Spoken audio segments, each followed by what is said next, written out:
tafu taqsir l-aħwa li kultant jiġu fuqna ċertu perjodi fejn qisu Alla jkun assenti minna, jkun dbiet minna. Elija hekk ġralu. Ġifieri jekk Elija ġralu hekk minn rebħa stupenda bħal dik kontra l-assassin ta' Baal fejn Alla wieġbu bin-nar mis-sema. Però mbagħad ħarab u xtaq li Alla jħodlu ħajtu. Elija probabbilment xtaq li jibqa' b'dik il-manifestazzjoni ovvja tal-preżenza tal-Alla fostna. Frattant Alla dakinhar wieġbu meta kien waħdu fid-deżert billi l-ewwel urih it-tempesta u rrifnu ma Alla ma kienx fihom. Mbagħad urih it-terremot ma Alla ma kienx fit-terremot. Imbagħad Alla kellmu bleħen ċkejken u kiebi. Bleħen ċkejken. U dik kienet il-lezzjoni li Elija kellu bżonn jitgħallem aħna wkoll. Hemm bżonn nifhmu u nitgħallmu li Alla qatt ma jwarrab minn uliedu u Alla dejjem jikkomunika magħna. Kemm qegħdin nisimgħu, kemm qegħdin nirċievu dak il-leħen ċkejken u kiebi. Bdejna nistudjaw il-seba' ittri l-seba' knejjes fl-Asja Minuri, vera? Fl-Apokalissi. U kull ittra tagħlaq min għandu widna ħajisma' x'jgħid l-Ispirtu lill-knejjes. L-Ispirtu Santu għadu jkellimna biex ħajjarna nirrealizzaw il-provdimenti t'Alla, provdimenti sinjuri, provdimenti ġenerużi t'Alla illi jagħmlilna imbasta aħna nattwawhom bil-fidi. Pawlu talab il-Efesin, pereżempju, u qalilhom jiena qed nitlob għalikom biex tifhmu x'inhi t-tama tagħkom, il-wirt li Alla ħejja għalikom, biex tifhmu u tirrealizzaw il-għoli u l-font il-wisa u t-tul tal-imħabba t'Alla lejkom. U timtlew bil-milja kollha t'Alla. Nkunu bħal reċipjenti daqsxejn ilma fil-qiegħ ma nimtlew bl-abbundanza tal-ħajja ta' Alla fina. Biex tarfu l-imħabba ta' Kristu li tisbaq jew tgħaddi kull erf. Alla ta' bilħaq huwa involut magħna sal-iġken dettall ta' ħajjitna. Ġesu biex jipprova ifehmna din ir-realtà jgħidilna illi imqar sax-xar ta' raskom u kollu magħdud la tibżgħux mela. Intom tiswew aktar minn ħafna għasafra tal-bejt. U hekk għandna eżempju klassiku dak li bl-Ingliż insejħulu understatement. Intom tiswew ħafna aktar mill-għasafra tal-bejt. Fil-fema tal-Alla niswew wis aktar. Infinitament aktar mill-għasafra tal-bejt. Biex Alla kisibna lil-nifsu kellu jagħtina l-Ibnu Ġesu umiljat mislub biex finalment ukoll ikun irxuxtat u jkun ir-ras rappreżentattiv tagħna quddiem Alla. Frattant fil-ħajja tagħna kultant nimxu minn ġimgħa l-oħra b'mod illi qisna ma tiġi xejn speċjali. U hawnhekk nkunu qegħdin infallu, spiritwalment nkunu qegħdin nonqsu il għaliex ma nkunux qegħdin natwaw għalina nfusna il-barkiet tremendi li Alla kisbilna permezz ta' Ibnu Ġesu.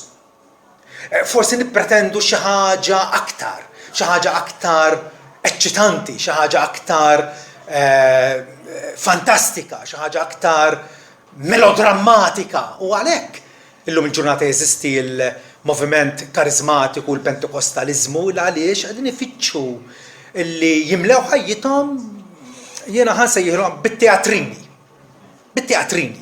Illi fl-aħħar mill-aħħar ma ssib xejn sostanzjali. Le Alla jridna bħalma qal preċiżament permezz tal-profeta Mikea. Kapitlu 6 vers 8. Mikea jindirizza lill-poplu jgħidlu urek bniedem x'inhu tajjeb. Alla diġà urina x'inhu tajjeb. diġà kellimna fiċ-ċar. Urik u bniedem x'inhu tajjeb u x'jitlob minnek il-mulej li tagħmel biss is-sewwa u tħobb it-tjieba u timxi bl-umiltà ma' Alla tiegħek. Meta nitalmu nimxu bl-umiltà ma' Alla tagħna, nsiru nafu aħjar li nfusna, illi aħna fl-aħħar mill-aħħar aħna xejn li f'trapp u rmiet, u narfu aktar il-majestà trascendenti il-kobor infinit ta' favur tagħna. U da biss ikun il-bidu ta' livell wisqola ta' kristjaneżmu milli qegħdin nipprattikaw bħalissa. Allura rridu nirrealizzaw li forsi tażint milli teżerċita l-fidi tiegħek, jew forsi qed tittollera xi dnub partikolari f'ħajtek li qiegħed iġielek tħossok midbiel, jew forsi qedejt milli tisma' leħnu fl-Iskrittura. Ara Kleofa u sieħbu meta mxew bis-swit Ġesu Kristu, irxu xtat marfuħx u kunu sejrin lejn Emmaus. Tajjeb aktar tard qalu kosux.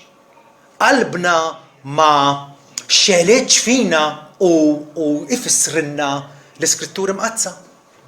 U dik hija l-esperjenza li għandna bżonn. Għaliex il-patrimonju, l-wirt li Alla iridna li nikklejmjaw li nfusna u inħadmu qiegħed hemm għad-dispożizzjoni tagħna. Però forsi qegħdin naħallu l-inkwiet ta' din id-dinja isoddilna widnejna l-kelma t'Alla. Jew forsi qegħdin nittraskuraw il-mezz tal-grazzja maħniex nitolbu, maħniex nipparteċipaw fl-ikla tal-mulej, maħniex nisimgħu il-kelma t'Alla prittkata lilna b'mod attiv, b'manswitudni fil-qalb lest li nirċievi dak li għandu, dak li ħejja Alla għalija. Alla illum il-ġurnata ma jkellimniex b'elim, mirakli, beġubijiet, jew biex nuża l-lingwaġġ ta' żmien Elija bir-rifnu jew bit-tempesta jew bit-terremot. L-Ispirtu tiegħu illum jindirizzana bil-kelma miktuba tiegħu. Ja kelma potenti, ja kelma qawwija. Pawli jgħid li l-Evanġelju għall-qawwa t'Alla għas-salvazzjoni ta' dawk kollha li jemmnuh. Għall-qawwa għad-dunamis t'Alla, il-qawwa t'Alla. Ġesu issa jaħlu kliem il-ħajja. Il-Bibja hija kliem il-ħajja. Il-kelma li tatina l-ħajja u tmantnina, iżżommna fil-ħajja t'Alla. Rajna l-ġrajja tas-Sultan Ġosija. Wieħed mill-ftit slaten twajba tal-ludija ta' dakinhar. Ġosija preżentaw qudiemu l-ktieb tal-liġi.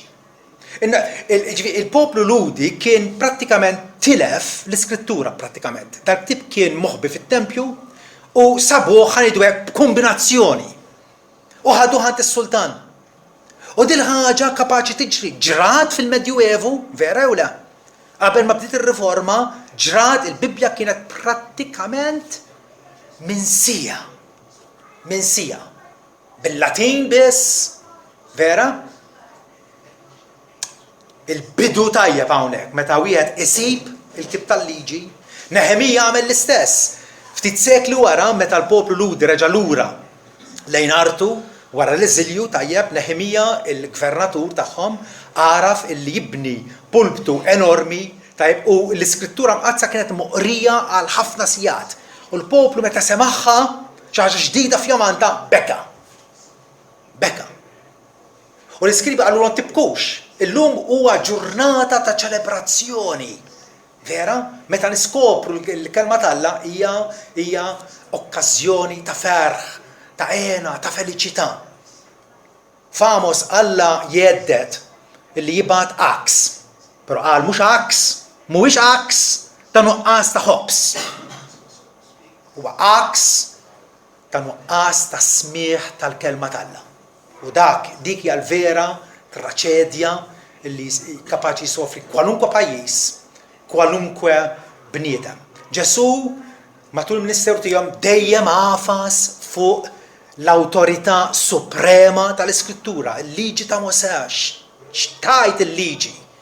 Kull darba jippreżentaw lu kwistjoni fuq id-divorzju, kwistjoni fuq il-qawm minn bil-mewt. X'taqra l-liġi? X'taqra l-liġi? Ġesu kien mhux Luteru li vvinta sola skriptura ma taħsbux ta'. Ġesu għallimna li kwalunkwe ħaġa li nemmnu tkun ibbażata, msejsa, ċaru tont fuq l-iskrittura mqazza. Dak li tagħmel id-differenza naraw fil-każ ta' Wistin, żagħżugħ ix-xellerat, żagħżugħ immorali. Però kien jaf li wasal fit-taf tal-ħaber, kien iddisprat.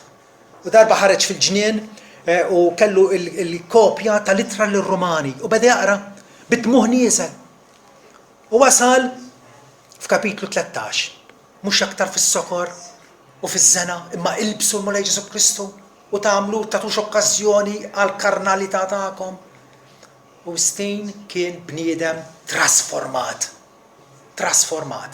minn bniedem maħmuġ għal bniedem li beda ifittex il-glorja tal-Alla. Nistgħu nkomplu sejrin Wycliffe fl-Ingilterra, vera? Wycliffe u sabu l-Lollardi. Wycliffe kien kuraġġuż biżżejjed fis-seklu 14 biex jitraduċi l-Bibja għall-Ingliż, kienet bravura li ħadd ma għolhomha. Briskju għal ħajtu.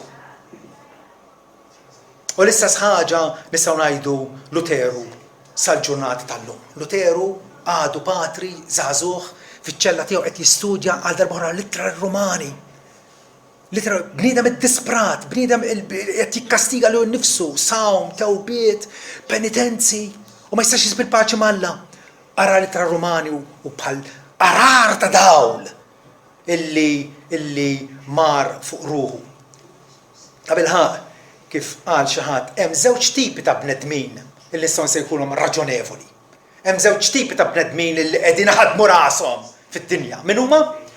Dawk illi jservu l-Alla b'qalbhom kollha għax diġà għarfuh, u dawk li jfittxuh b'qalbhom kollha għax għadhom ma għarfuhx.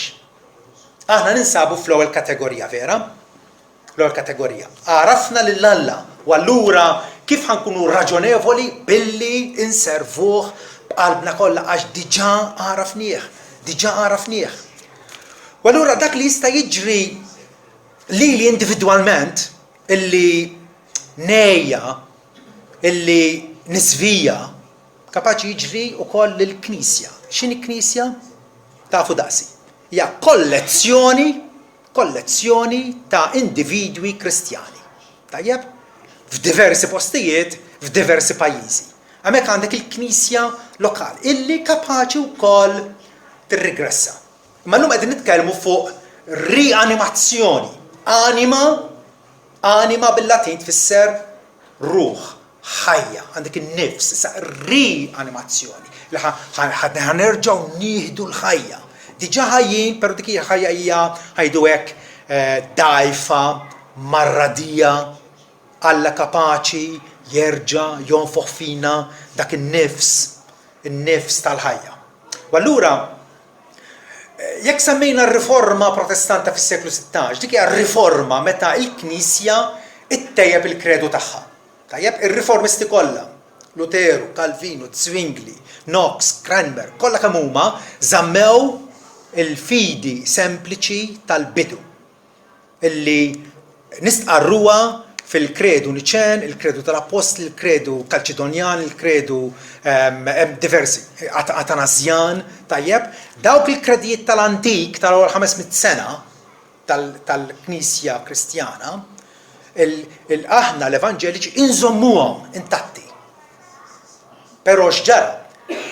Dawn ir-riformisti tejbu l-kredu, bdew jarfu kemm kien hemm antikalja imbarazz illi kien fil-Knisja illi kien qiegħed itellef mill-vitalità. Dik hija l-riforma meta l-Knisja qed tejjeb il-kredu tagħha. Imissa b'rianimazzjoni jew stejqien qegħdin nirreferu għal meta Alla minn stat ta' ħedla u stat ta' ejja u ta' letarġija għajjimna fuq riġlejna biex nġibu ruħna bħalma ta' bilħaq aħna. U ċoħe bħala l-uliet adottivi tiegħu fid-dinja, bħala disċipli denji ta' ibnu Ġesu Kristu. Għajjimna minn nas u mill-indifferenza illi ta' kuljum qegħdin nisimgħu xi ħaġa u ma tantx taffetwana u nerġgħu naqgħu għalli konna. B'rianimazzjoni Alla kapaċi jagħmilha, Alla l-omnipotenti kapaċi jagħmilha. Jaqajjimna mill-ġdid. Jaqajjimna mill-ġdid. Fi kliem Vance Havner, evanġelista Amerikan, jgħid illi l-istejqien jew revival biex niftehmu, u sempliċement il-Kristjaneżmu tal-Patt il-ġdid meta l-qaddisin, ċoe aħna, meta l-qaddisin jerġgħu lura għan-normal. Wow! Meta nerġgħu lura rridu nirrealizzaw li aħna jekk maħniex inservu bħala dawl tad-dinja, jekk maħniex insibu l-ferħ tagħna fil-mulej, qegħdin ngħixu substandard.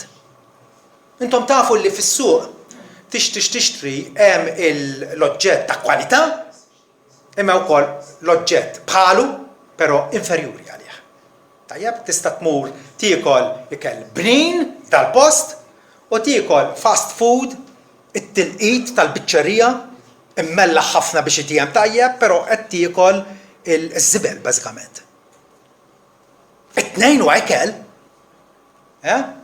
Hemm il-kwalità jekk qed tixtri l-amara, tista' tixtriha ta' njam pressat, cheap, però tista' tixtriha wkoll ta' njam mastilz pereżempju. Hemm pittura oriġinali li tiswa l-belli liri, vera? Però l-istess waħda tista' tagħmel kopja tagħha u tgħaddi bi prezz irħis ħafna. Taħsibhom l-istess, però mhumiex. Alla ma jridniex ikunu substandard. Iridna illi nġibu ruħna bħalma ta' bilħaq aħna. Belt mibnija fuq olja, għajdu li intom ma tistax nħeba. Ma tistax nħeba. U laqqas il-bnedmin ma ikebsu xema u ipoġġuha taħt mod biċċa reċipjent. Ma fejn? Jew poġġuha taħt is-sodda. Ma poġġuha fuq l-stand biex kull min jidħol fil-kamra jara d-dawl. Dan huwa l-ideal tagħna, ideal li aħna kapaċi bil-grazzja t'Alla fina kapaċi nilħuh. Ir-rianimazzjoni, revival, hija maħduma fina mill-Ispirtu tal-ħajja. Bir-raġun l-Ispirtu Santu nsejħulu l-Ispirtu tal-ħajja. Huwa dak li tagħna l-ħajja u dak li imantinja fina. Hekk imbagħad l-imħabba t'Alla hija esperjenzjata mill-ġdid. Inġarbuha mill-ġdid, issaħħanna mill-ġdid, il-qdusija t'Alla tkun apprezzata aktar u aktar. Ma nidinbux bla doċċ, imma ngħixu fil-biża' t'Alla.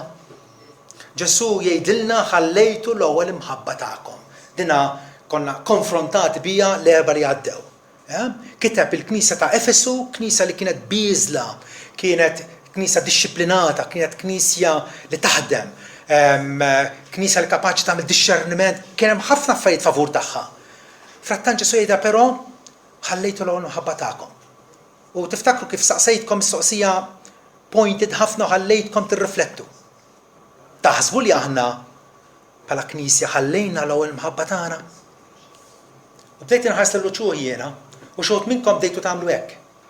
Bdejtu tammettu. Illi ħallejna jew tlifna l-ewwel imħabba tagħna. M'għandniex għalfejn nibqgħu hekk. Ġesu fatt jgħidilna x'għandu jkun ir-rispons tagħkom, ftakar l-ewwel ħaġa, ftakar. Ftakar fil-jiem aħjar, fl-ewwel relazzjoni tiegħek ma' Kristu, meta tqajt miegħu kif dawwallek it-triq. Kif tak il-paċi tiegħu. Kif tennejt bil-maħfra tiegħu.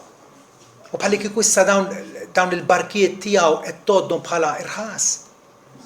Ftakar. Indem dur lura u għamel il-ħwejjeġ tal-ewwel jgħidilna. Iva. Il-rianimazzjoni mixejn maġika hija Kristjani li qegħdin jgħixu il-ħajja normali tagħhom bħala Kristjani. Il-ħajja normali tagħhom bħala Kristjani. Bħalma l-melħ, il-melħ iservi tajjeb għaliex għax imellaħ. U Ġesu qal jekk il-melħ jitlef imluħitu għax jiswa in-nies jarmuh barra biex jintrefes mill-bnedmin. Vera? Kristjan jiswa u ma jiftaħarx bija din bħalma jekk għandek lit. U lit qiegħda taqbad l-affarijiet, qiegħda tipponta, qiegħda huwa xogħla. L-għajn li tara ma tiftaħarx għax tara. Appuntu għalhekk hija għajn. Il-widna li tisma' ma tiftaħarx għax tisma'. Dak huwa xogħla. Il-Kristjan jgħix ħajja fil-massimu tagħha bħalma qal Ġesu ġejt biex ikolkom il-ħajja u l-ħajja aktar bil-kotra, l-ħajja bl-abbundanza, ma niftaħrux biha għaliex? Għax dak hu xogħolna. Dak hu propjament għal xiex aħna msejħin. U allura meta l-Ispiritu Santu iċċaqlaqna, iqajjimna, jerġa' jinvigorana, imbagħad jinħoloq fina dak l-entużjażmu ġenwin għal kelmtu u għal knisja tiegħu. Imbagħad verament nibdew nirraġunaw illi le, ma nistax naffordja illi nitlef imqar laqa waħda tal-Knisja. Għaliex? Għax hemmhekk Kristu qed jiltaqa' magħna. Hija xi ħaġa evidenti fl-Iskrittura. Fejn Ġesu jgħid jiena nan nittifħil lill-ismek mad-dixxipli tiegħi. Il-fidin ukoll isiru konxi aktar mis-soltu mid-dnub personali u korporat tagħna. Nibdew insiru aktar u aktar sensittivi. Fostna wkoll jibda jitrawhem spiritu ta' umiltà. Fedeltà għal patt Alla daħal f'patt magħna, vera? Jiena ma niftakarx aktar feħtijietom, inkuħanin ma' trasgressjoni tagħhom, naħfrilhom il-ħtijiet kollha tagħhom. U mpoġġi il-biża' tiegħi fihom biex jimxu skont l-istatuti tiegħi. Dak huwa l-patt Alla. Alla jaħfrilna biex ikollna l-biża' tiegħu. Alla jaħfrilna mhux biex nabbużaw mill-ħnina tiegħu. Ma jaħfrilna biex aħna nimxu fid-dawl tal-Vanġelu. Għajnejna wkoll jinfetħu għall-verità b'mod ġdid u frisk. Hekk li dik l-istess verità tħalli impatt qawwi fir-ruħ tagħna. Waħda mill-mardiet tal-Knisja Evanġeliċi llum hija li lesti li nitgħallmu, però maħniex lesti li nattwaw. Ġa gwejdilna ħa ma nkunux biss semmija imma għammiela tal-kelma. Nagħmluha l-kelma. Nittraduċuha f'azzjoni konkreta minn ġurnata għall-oħra. Hekk meta l-Knisja tistejqer u din għandha tkun ix-xewqa u il-desiderju ta' qalbna. Meta tistejqer imbagħad ma nibqgħux imsaħra bix-xinxilli li toffri d-dinja, bil-ġugarelli irħas tagħha. Minflok aktarx nirċievu qawwa u rieda biex ngħixu fid-dinja mingħajr ma nkunu tad-dinja. Xi sfida qawwija. Malla kapaċi isostnina biex inkunu man-nies tad-dinja mingħajr ma nikkonformaw mal-standards cheap tagħhom. Nippreferi l-pittura ġenwina u mhux il-print. Nippreferi ikel bnin u mhux il-junk. Vera? Nibdew nirraġunaw propjament hekk. U allura flok il-Knisja meta tkun mistejqra, imqajma mill-ġdid. Flok ma nibbażaw fuq ritwal xott u mejjed u ċeremonjal bla sugu kif kienet il-Knisja fis-seklu 16 u matul il-Medjuevu, ċerimonji biss. Kif semmejtilkom ħatersa għal dak li huma jsejħulu is-sagrament tal-Griżma tal-Isqof mingħajr ma tafx inti tagħmel. Mingħajr m'għandek idea x'inti tagħmel. L-idea ex opera operato. Illi jekk inti m'għamda awtomatikament id-dubit tiegħek huma maħfura. Għax mess daqsxejn ilma ma' rasek. Le. L-Ispiritu Santu kapaċi illi jġibna illi inħadnu l-verità tiegħu u dik il-verità titrasformana. Ma nemnux bil-maġija le. Nemnu fil-mirakli ta' Alla, però ma nemnux fil-maġija u fis-superstizzjoni. Il-Knisja allura mbagħad tixxenna aktar u aktar ħielsa minn dan iċ-ċeremonjal, ħielsa mill-purċissjonijiet, mill-vestwarju u mill-tiżjin u minn katedrali kbar u tant sbieħ bħala skultura u bħala binjiet impressjonanti. Ma għaliex hemmhekk jammar Alla. U aħna ngħidu x'inhu? Alla huwa omnipreżenti. Jekk xejn Alla jammar fija fil-qalb tiegħi għax jien ibnu adottiv. Vera? Bl-istejjien allura il-Kristjani xxanna aktar u aktar minn qatt qabel għal mixja devota mal-mulej. Għandna idea ta' dan sikwit fis-Salmi. Salm 63 jgħid o Alla int Alla tiegħi mis-sebħin fiċ-ċekjien, ruħi għaċċana għalik. X'differenza? Min Kristjan għaddej qisu l-mejjet għal wieħed imqanqa, ruħi għaċċana għalik, laħm imxenna għalik, fart nixfa u maħruqa fejn m'hemmx ilma għalhekk ġejt narak fis-santwarju biex nara s-seta u l-glorja tiegħek. Il-Kristjan jgħix b'ċerta aspettativa illi ħajiltaqa' m'Alla. Jalla ħajbierku. Dan huwa il-rianimazzjoni, l-istejqien li aħna qegħdin nitkellmu dwaru tal-għodu. Samuel Chadwick, predikatur illi prattikament qatt ħajtu jafas fuq l-importanza illi kull Kristjan jgħix bħala Kristjan. Illi ma jaqax għaċ-ċib. Da Samuel Chadwick jgħid is-sigurtà tar-ruħ tinsab fis-sħana tagħha. Hemm differenza bejn wieħed imsaħħan, vigorus, lest li jiġri. Is-sigurtà tar-ruħ tinsab fis-sħana tagħha. Il-verità bla entużjażmu, il-moralità bla emozzjoni, ir-ritwal bla ruħ jirriżultaw fi knisja mingħajr qawwa. Nieqsa min-nar tal-Alla xejn aktar ma jgħod. Jekk tippossiedi n-nar xejn aktar mu importanti. Rrid nġibkom konxi li l-ewwel priorità hija li aħna nkunu imsaħnin bl-imħabba ta' Kristu lejna. Jekk ta' bilħaq qegħdin nżommu nfusna imsaħnin għalhekk l-Apostlu Ġuda fl-ittra qasira tiegħu jgħidilna żommu lil konfuskom fl-imħabba tal-Alla. Żommu lil konfuskom fl-imħabba tal-Alla. Dak huwa l-importanti. Dak huwa l-essenzjali. Jekk m'għandniex dak jista' jkollna 1000 ħaġa, finanzi kbar, binjiet kbar, risorsi, jista' jkollna minn kollox u xejn ma jkun jgħod. Xejn ma jkun jgħod.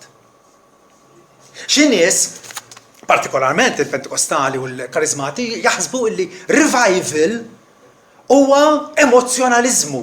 M'aħniex qegħdin ngħidu hekk. Issa tkun bniedem kwiet u qed tagħmel ir-rieda tagħha mill-qalb, bi gratitudni u qed tagħmel xogħolok blera fil-qalb, l-impjieg tiegħek, il-professjoni tiegħek, u qed tagħmel kollox għall-glorja tal-Alla. U tkun kwiet. U ma' kull okkażjoni tixxerja l-Vanġelu ma' dak li jkun, qed tifhem. Le mhux emozjonali, ma rridx nitkellmu dwar emozjonaliżmu u sfin u mutetti u reċti u kummedji. Dak il-bniedem jagħmilhom. Il-bniedem jagħmilhom u ħadd min għandu ftit melħ f'rasu jaf li dak mhuwiex revival. Ħafna jgħidu jgħadduh bħala revival. Mhuwiex attiviżmu bla sugu. Ir-rianimazzjoni ġenwina laħwa. Kif tarafha? Meta hemm xenqa kbira, xenqa imħeġġa għal qdusija ġenwina. Għall-imħabba fraterna. Għall-għajxien ġust. U nieqaf hemm. Dik hija ir-rianimazzjoni. Illi aħna ngħixu skont l-standards tal-Alla bil-prioritajiet tagħhom. Ġesu jgħid fitxu l-ewwel xiex il-professjoni jew li tibni d-dar jew li tagħmel 1000 ħaġa għalha fitxu l-ewwel is-saltna tal-Alla u l-għajxien ġust. Jew il-ġustizzja tiegħu. U dak wieħed kollha jiżdidulkom. Għalli juħsib li jekk aħna nfittxu li nintrabtu miegħu u nonoraw lilu mhuwiex se jħallina nieqsa minn xejn. Pawlu l-Apostlu kellu l-attaġġjament tajjeb. Fil-Filippin kapitlu 3 jgħidilna l-aħwa. Jien ma nikkonsidrax li n-nifsi li diġà qbad. Qed jgħid għadmu għasalx. L-Apostlu Pawlu da għadu mhuwiex sodisfatt dak li kiseb. Bl-appostolat trement, bil-pritkar, bil-vjaġġar, bil-swad, bil-ħabsijiet li d-dabbar matul ħafna snin ta' ministeru tiegħu. Pero ma nikkonsidrax li n-nifsi li diġà qbad imma ħaġa waħda nagħmel għal darb'oħra u bniedem iffukat. Ninsa l-ħwejjeġ li nsab warajja u niġġebbet għal ħwejjeġ quddiem, niġġebbet hemm ċertu sforz, hemm ċerta ħeġġa. Bħal dak tas-salmista, mis-sepp nfittxek jiena ruħi għaċċana għalik. Immaġina meta tkun bilanċ x'taqbad tagħmel? Tibqa' tilab bil-computer, tibqa' taqra, tibqa' ssajjar, meta tkun bilanċ. Tieqaf minn kollox u tissodisfa l-aċċ. Għaliex għax huwa jiddomanda l-attenzjoni. Alla jiddomanda li aħna inwieġbu sewwa għal l-imħabba tiegħu. Niġġebbet għal ħwejjeġ qudiemi, nisforza jarġa' jgħid lejn l-objettiv għal premju ta' sejħa temm fuq ta' Alla fi Kristu Ġesu. Hija sejħa temm fuq. Ħafna Kristjani llum għandhom sejħa ta' nisfel. U dik hija t-traċedja tagħna. Li naqgħu substandard, naqgħu ma ngawdux il-wirt li Alla diġà tagħna. L-imġiba ta' fir-rianimazzjoni tinbidel drastikament. L-evanġeliżmu jiżdied ħafna. It-talb ikun meħud bis-serjetà. Il-Bibja ssir għalina il-mappa prattika għal ħajja tal-Knisja. Issir il-ktieb li jurina b'mod dirett il-glorja ta' Kristu. Il-fidili jibdew jeżerċitaw id-doni tagħhom. Kollha kemm aħna għandna doni jew doni, qegħdin neżerċitawhom, qegħdin nħaddmuhom għal ġid ta' xulxin. Fuq kollox bistejqien dik il-nifs ġdid, Kristu jkun imsebbaħ glorifikat fostna. Hawnhekk maħniex għal-qas m'għandix l-impressjoni ħadd ma qed jipprova javvanza personalment jew jirkeb fuq ħadd ieħor, narfu li xulxin ukoll bħal aħwa, però jew narfu wkoll li Kristu huwa r-ras tagħna, Kristu huwa l-kap tagħna u għandu jkun preminenti fostna. U fuqu bħalma qal il-Pietru, fuq din l-istqarrija tiegħek Pietru, nibni l-Knisja tiegħi. X'juża prinċipalment l-Ispiritu Santu biex iqanqalna mill-ġdid? Biex jerġa' jonfoq dak in-nifs ta' ħajja ġdida fina. Żewġ affarijiet. Għal darb'oħra m'hemmx mister f'dil ħaġa. L-ewwel nett il-predikazzjoni awtorevoli tal-kelma.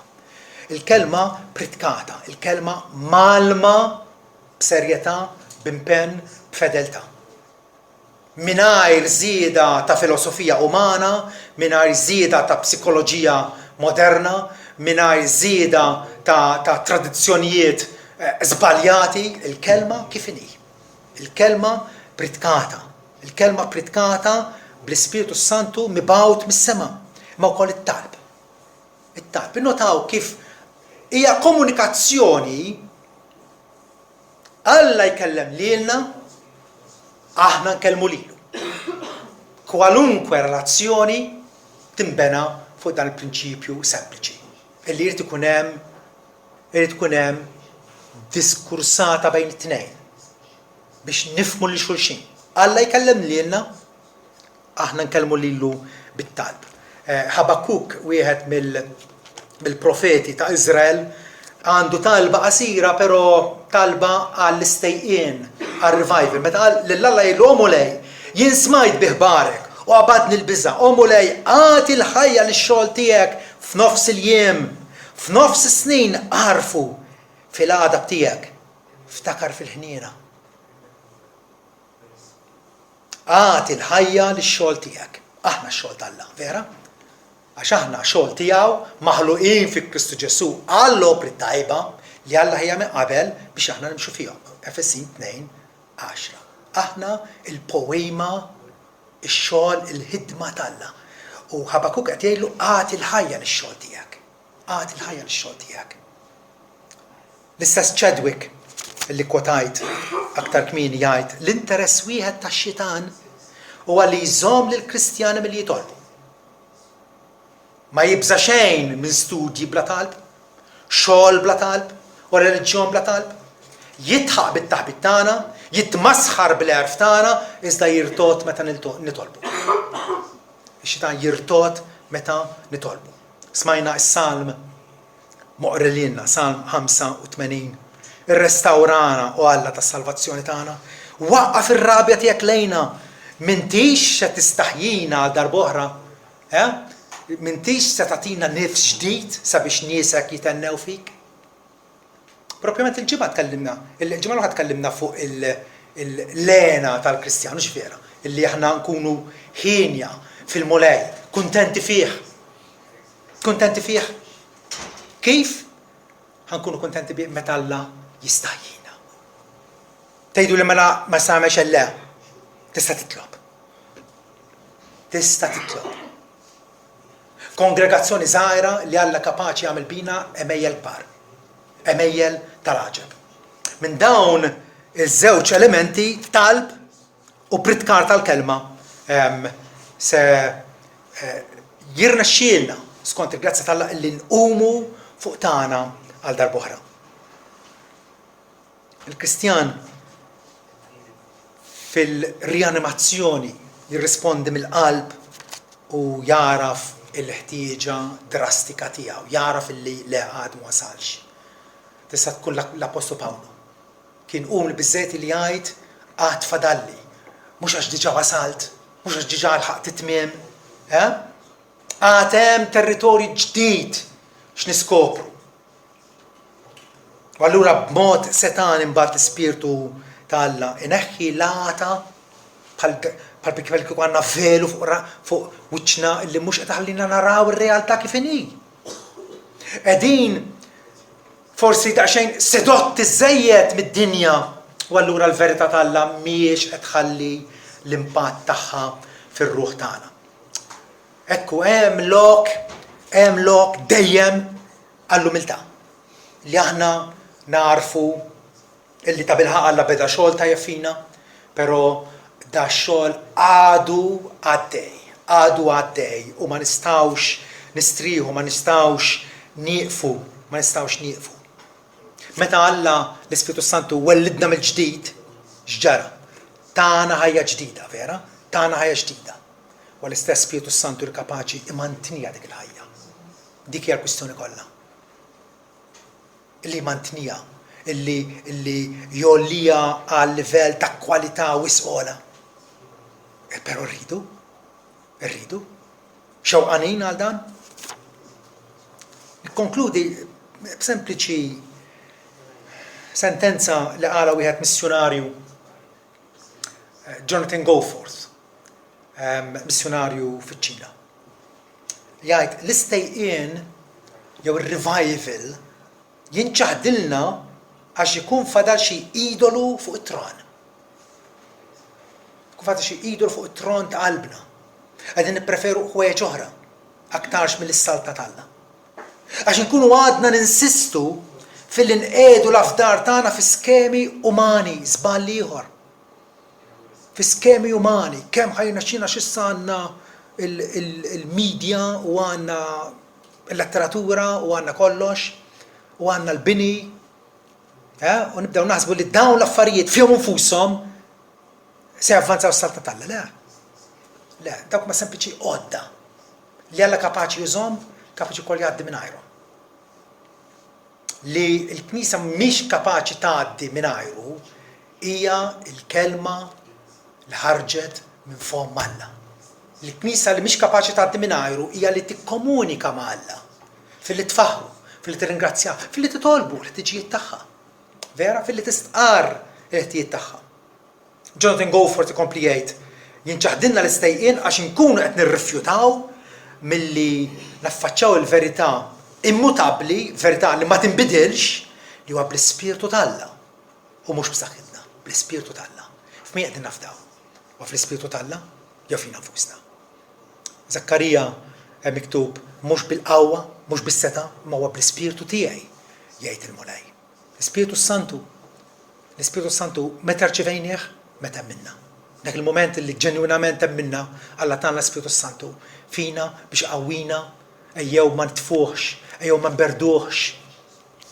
Aktar xejn nkunu mimlin bih, ikkontrollati minnu.